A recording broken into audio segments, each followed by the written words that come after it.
Online job portals haven't been around very long in India, but in just a few years, their convenience of use and cost efficiency have made them hugely popular among recruiters and job seekers alike.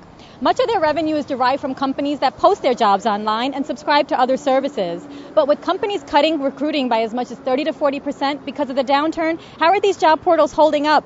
We speak to a few of them to find out how. Where companies were hiring, let's say, 1,000 people a month or 500 people a month, they're now probably hiring 100 people a month, 200 people a month. Naukri, Times Jobs, and Shine are among the prominent job portals in India, and corporate recruitment accounts for 85 to 90% of their revenue. With bulk hiring and recruitment budgets having come down, they have all been hit hard.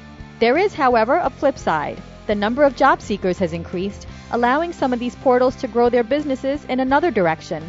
Some of them are now concentrating on products aimed at job seekers, like resume building, distribution, and facilitating meetings with potential employers. Times Jobs has seen a 30 to 40% increase in these services since October. We are working towards changing that mix at this point of time because obviously those revenues become critical at this point of time. So we're working to increase that share since the market is, the market for those products is also more buoyant at this point of time versus the employer market. Naukri.com has been hurt by the slowdown in IT. The company depended on the bigger players in this sector for 25 to 30% of its revenue. It's now shifting focus to small and medium enterprises.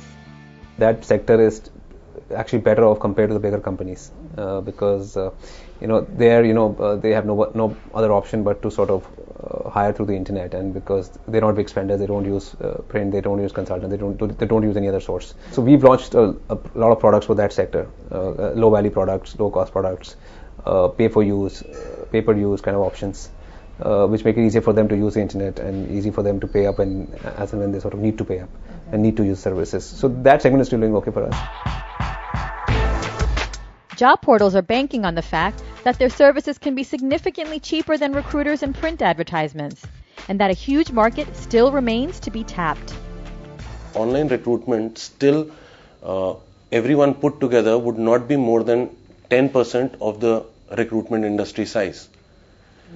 And it remains the most cost efficient media available.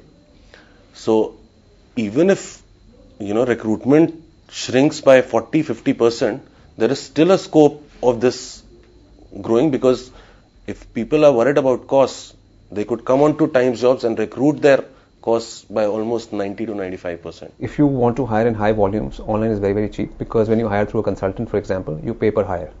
So if you hire 100 people, you pay 1 month's salary for every person. You can be on on Naukri for a year, and you can still end up paying 1/20th of what you would pay for one print ad. Shine.com is trying to get job seekers to sign up with it for sectors that are seeing more hiring, like oil and gas, telecom, and pharma. The relatively new entrant in the job portal space is optimistic about its future prospects. Job portals will continue to see a very healthy growth. A healthy, or I would say towards anything between 15 to 20% year-on-year growth is something which in the next 5-year horizon we should be seeing. Having seen a 20% drop in their revenues overall, job portals have become more cost-conscious and are working on strategies to tackle the downturn. Growth may have slowed, but it certainly hasn't stopped. They're confident that their value propositions and a large untapped market will be good for business going forward. For Mint in New Delhi, I'm Vaishali Jain.